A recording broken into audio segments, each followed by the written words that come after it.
In today's lesson, we are going to see the simple present passive. We will see the difference between an active voice sentence and a passive voice sentence.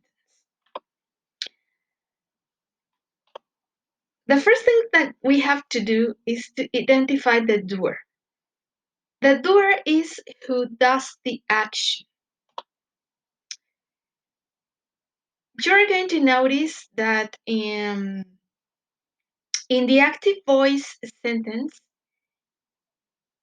you will see the doer, but the idea is to disappear the doer when we are going to use the passive voice, because maybe this doer is not important, or it doesn't matter if I don't include it.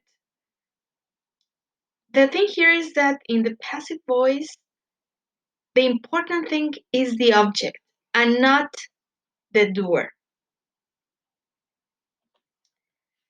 To make a passive sentence, we need to use the passive tense.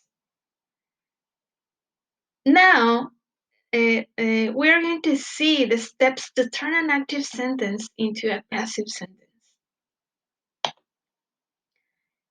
Step 1. Identify the subject, the verb, and the object. Here we have a sentence, an active voice sentence.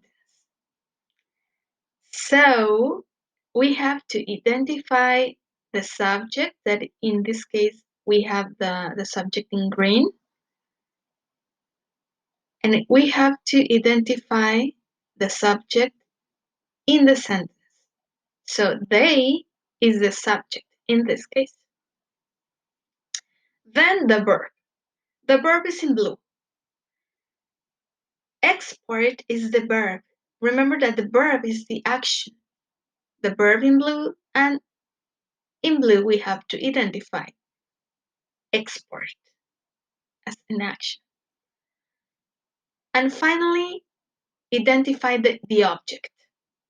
The object is in pink color, and the object is a lot of handicrafts. Remember that handicrafts are all of these ones that you can see in the pictures. Here we have a Peruvian handicrafts, typical in that country. And we can find a diversity of handicrafts. Step 2. Move the object to become the new subject of the sentence. The object, that in this case is in pink color, is a lot of handicrafts. Let's read it again. Move the object to become the new subject of the sentence. Let's see again the active voice sentence. They export a lot of handicrafts.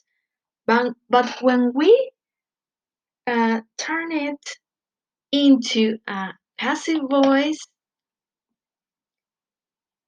the object becomes the new subject. Can you see? Let's see the number 3, the step 3. What is the verb in the active sentence?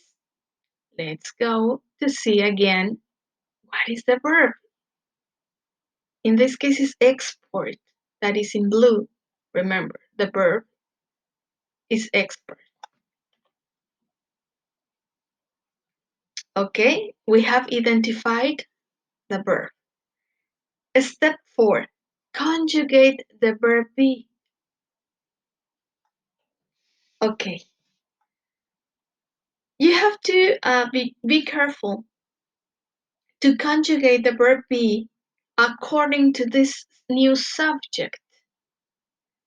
If we are talking about a lot of handicrafts, we are talking about a plural noun